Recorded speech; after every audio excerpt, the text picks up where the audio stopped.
সকাল ৫টা ১২ মিনিট, সবাই তখন ঘুমে। হঠাৎ মাটি কেঁপে উঠল। একটি আধুনিক শহর ধ্বংস হয়ে গেল মাত্র ১ মিনিটেরও কম সময়ে। আজ আমরা জানব ১৯০৬ সালের সেই ভয়াবহ সান ফ্রান্সিসকো ভূমিকম্পের ইতিহাস, যা বদলে দিয়েছিল আমেরিকাকে।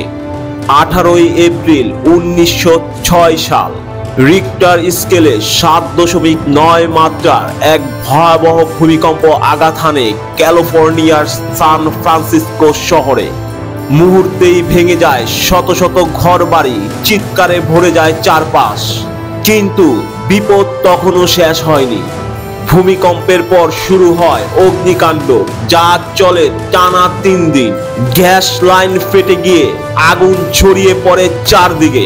ফায়ার সার্ভিসও কিছু করতে পারেনি, কারণ পানির লাইনও ফেটে গিয়েছিল। এই ভূমিকম্প ও আগুনে মারা গিয়েছিল প্রায় ৩,০০০ মানুষ। ঘর হারা হয় প্রায় ২.৫ লাখ মানুষ, যা পুরো শহরের অর্ধেক।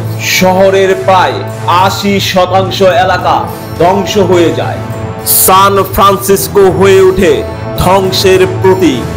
তবুও মানুষ থেমে যায়নি। এই বিপর্যয়ের মধ্যে দিয়ে শুরু হয় আধুনিক সান ফ্রান্সিসকো গড়ার কাজ।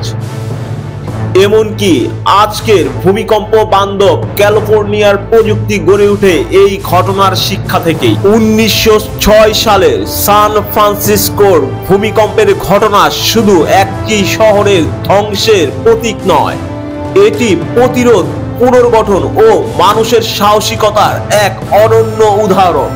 এক শহর ধ্বংস হয়েছিল, কিন্তু মানুষ গড়ে তোলে স্বপ্নের এক নগরী। আপনি দেখছেন হাব অফ টেলস। আপনারা যারা এই ধরনের ঘটনা আরো শুনতে চান বা দেখতে চান, তারা আমার হাব অফ টেলস এই চ্যানেলটি সাবস্ক্রাইব করবেন। আমার পরবর্তী ঘটনা থাকবে ১৯০৭ সালের একটি আলোচিত ঘটনা। সেই পর্যন্ত সবাই ভালো থাকবেন। আসসালামু আলাইকুম।